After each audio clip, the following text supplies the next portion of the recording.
Hello, you're very welcome to today's video, and I'm going to explore the second element of what makes up inner richness.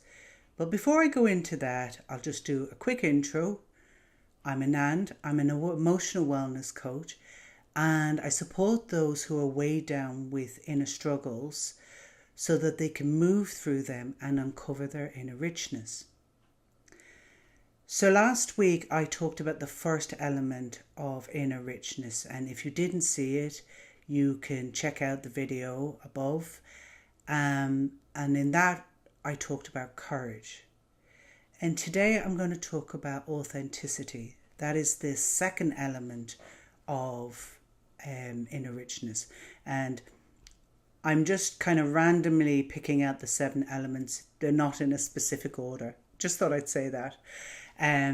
But the thing about authenticity is often we are conditioned, actually not often, pretty much all of us are conditioned by our parents, by our society, by our culture, by our religion, by all the various external things. And we're molded and shaped to be a certain way. And to cope with that, we develop a personality.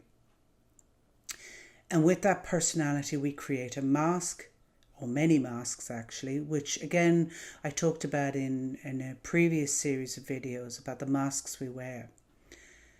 And we create these masks and we put on a different face for different situations and for different people.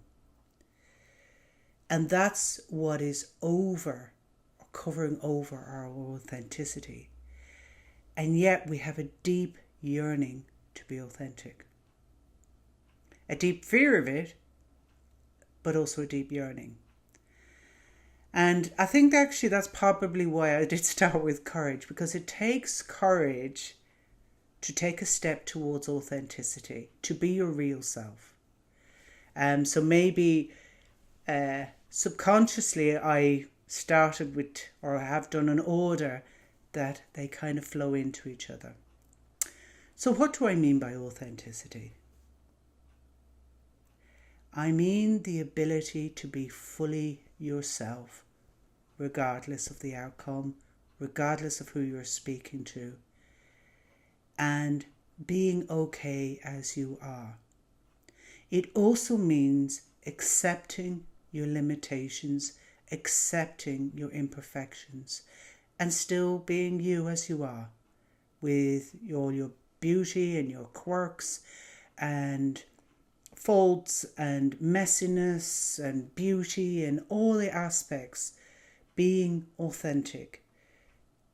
And when you're authentic, you don't need to copy others. You don't need to go, well, how should I do things? I'm going to draw an example from my own self. So when I was growing up, I was the weird kid that no one really talked to. And if you're that person and you've had that experience of being the weird kid that no one wants to talk to, it's a very lonely, isolating place. It's not really nice. And I couldn't figure out how to fit in with everybody else. And I kept watching those around, looking at them, wondering how to be like it. And at first it was indecipherable. But then when I hit my teenage years, I kind of really started observing. And one girl, classmate, she would sit beside me and almost like she taught me how to be false. And I remember it was really deliberate. I would watch how people talked, their mannerisms, their expressions, what would they say. And so I started kind of putting my real self into a box, in a lid, shoved it down there and started putting on this false mask. And I continued to be this. And the other way that helped me become false was to drink, so that I could also numb out the real self. And it was terrible. The price for it was awful. I felt something inside of me was dying, and I've been uncovering my real self, my authentic self, the messiness, the whatever. Now I'm much more authentic and more myself. And I'm okay with being a Billy No Mates. That's not the case, but I can move in and out of company. So authenticity means that you're comfortable being on your own, that you value being true to yourself much more than saying yes to the other and no to yourself. You value saying the truth. Yet, no, I don't agree with that. I didn't like that movie. For me, it wasn't interesting. You don't have to say to the other person, oh, listen, your taste sucks.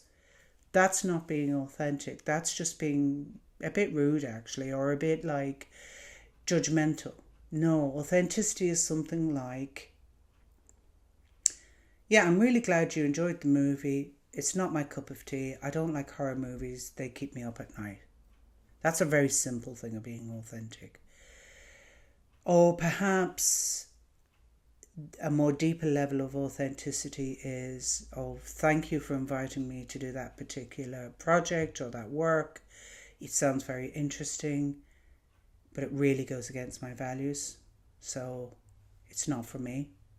Or having the courage to end a relationship in a way that's honest to you, that doesn't hurt or diminish the other. I had feelings for you. I really cared for you. They've changed, and I want to be true to myself, and it wouldn't be fair for me to continue this. Even if the other person is pleading and begging and threatening all sorts. So authenticity is continuing to be true to yourself. It also means being true to yourself inwardly. So one of the things that I hid away was I didn't paint or draw for decades. And I kept telling myself, oh, I'm not very good and I'm rubbish.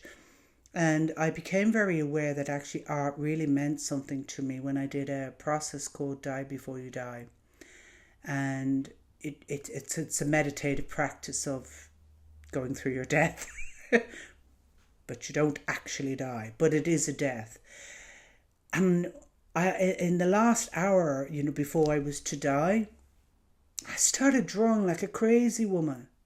And that told me something. I went, oh, this really means something to me. So I started peeling away this understanding of art means something to me. And now I paint and I draw. So that's being authentic. I'm allowing myself to come through a painting, or if I'm writing and actually even setting up my own business. It's another authentic action. So what can get in the way of authenticity? So I've talked about inner struggles like people pleasing. That can really get in the way.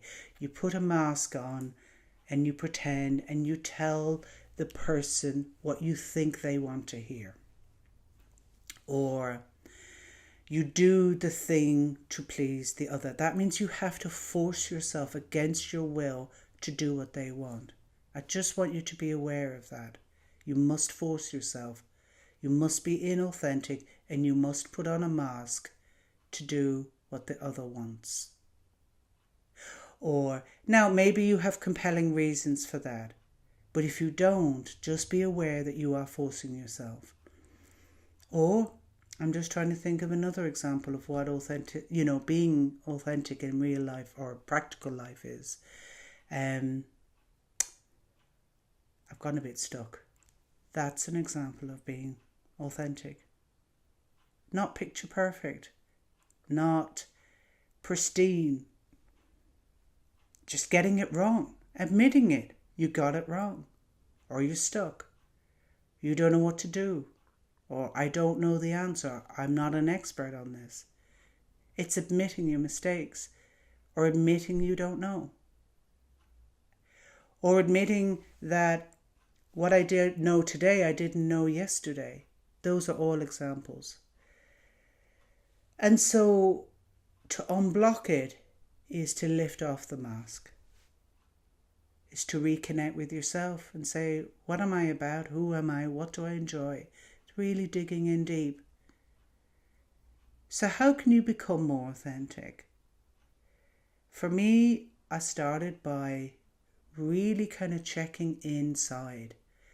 And what worked for me, I'm not saying this will work for you, is I started to listen to the sensations in my body. I call it listening to the notes in my body. And I actually did talk about that in another video quite a while ago. Of the sound, if something feels off, my body feels off. Or I notice how I feel, or I notice the busyness of my mind. If I'm being inauthentic, my mind gets very, very busy, and I start to have a narrative that starts to self-attack. That's how it manifests in me. I have a client and it manifests in them by they become super helpful, like almost like compelled to keep helping people.